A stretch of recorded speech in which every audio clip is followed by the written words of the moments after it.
उसको 10% कहते थे।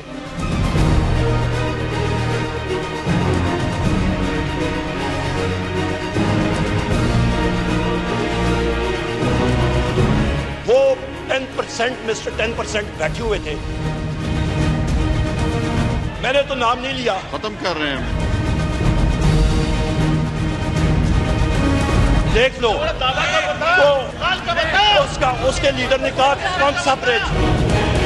कौमी असम्बली में मिस्टर 10% के जिक्र पर हंगामा, पीपल्स पार्टी और हुकूमती अरकान में झड़प। वजीर तवानाई उमर अयूब ने कहा कि एक सदर होते थे जो मिस्टर 10% के नाम से मशहूर थे। पीपल्स पार्टी के अरकान तैश में आ गए और उमर अयूब के डाइस का घेराव कर लिया। एजेंडा की कापियां फाड़ दी। पीपल्स पार्टी ने डिक्टेटर उमर अयूब के नारे भी लगाए।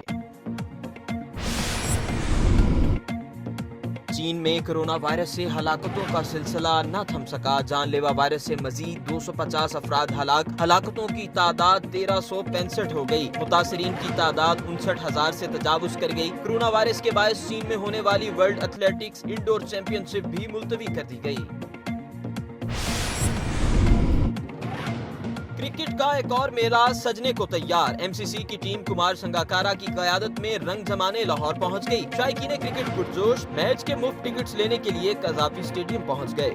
अगर आपने अभी तक हमारा चैनल सब्सक्राइब नहीं किया तो अभी सब्सक्राइब करें और बेल आइकॉन को क्लिक करके हमारी लेटेस्ट वीडियोस के बारे में अपडेट जानें।